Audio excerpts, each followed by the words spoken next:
purpose of the Safety and Justice Challenge is really to rethink the way our community thinks about incarceration.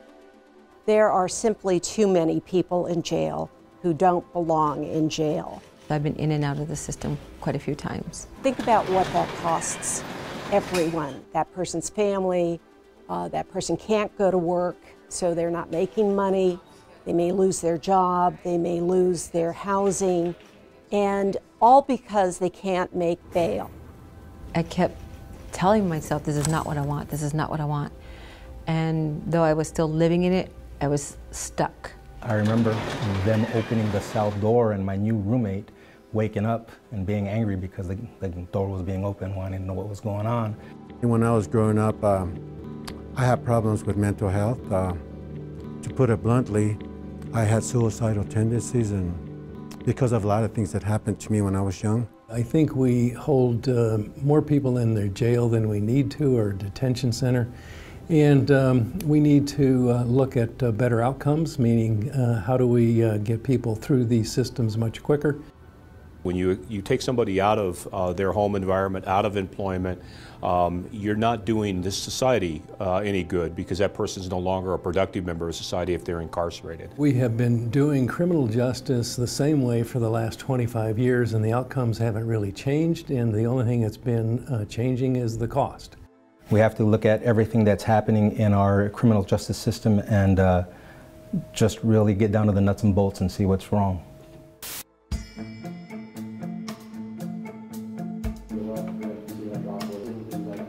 We're really proud of our 33-member community collaborative. We implemented it as a result of receiving our Safety and Justice Challenge grant.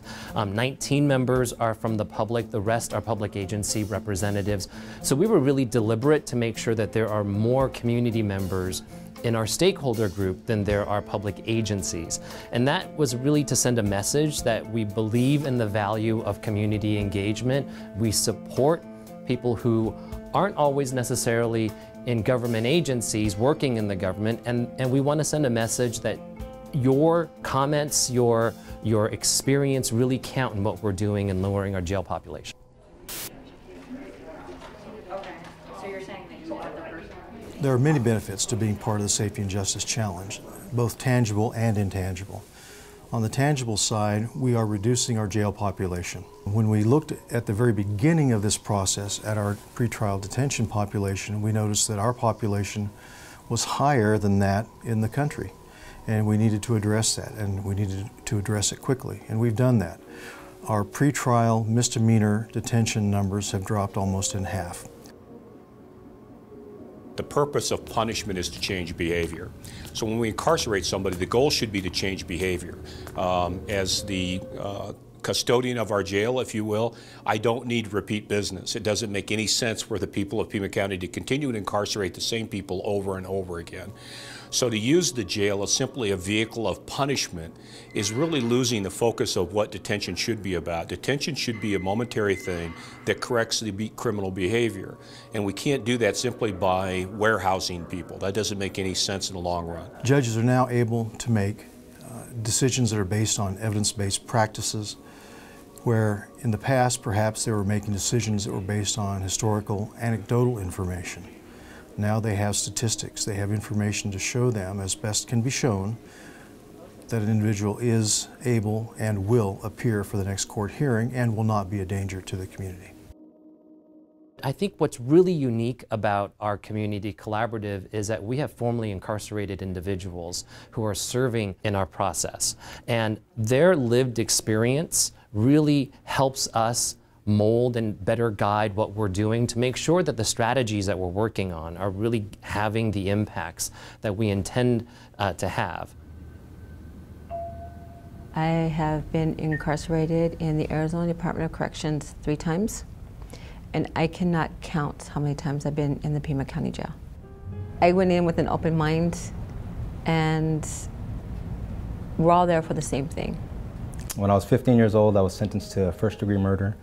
I was given a life sentence, and about 4 years into that sentence, my case was overturned and I was given 20 years flat.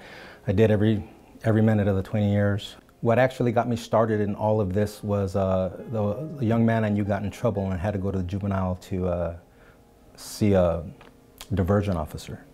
And so the diversion officer told me that the young man was going to be given 10 hours of community service. And I said, "That's it?" He said, "Yeah, that's all we're going to do. It's not like he killed somebody, you know? It's just a simple fist fight." And then I asked, well, can he see the juvenile? Can he tour juvenile? That way he knows what's in store for him if he continues in this, you know, in this kind of behavior and everything. And the diversion officer tells me, "Well, we don't do that anymore." And I asked, "Why not?" He said, "Well, it scares the kids." And it was at that moment that I knew that I had to speak up. I had to start trying to educate. Well, tribal nations, we're a smaller example of what's happening with the big population, mainstream America. I realized that I can't just sit back and watch things happen, especially strategies to reduce jail population. I need to get involved. I feel that having those of us that have been through the system on the collaborative, we have some insight and very much well-lived experience. As an American citizen and also as a tribal member, I've always watched how we treat our people as far as how we deal with the justice system and what we do with them, especially those that have mental illness.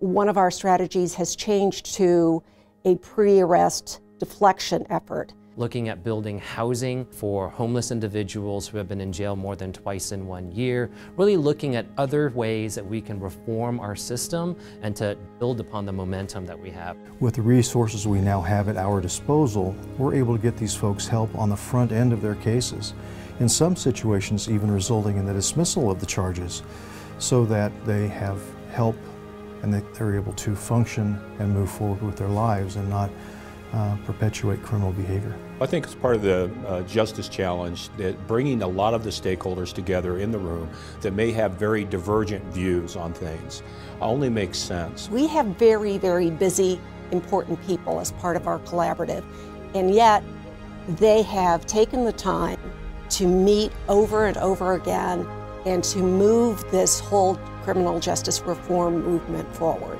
Well, I hope we will improve the outcomes for those people who are in our detention facilities for really no purpose other than they got trapped into the criminal justice system that we've kind of designed, and that as we do that, we improve the overall outcomes for the community.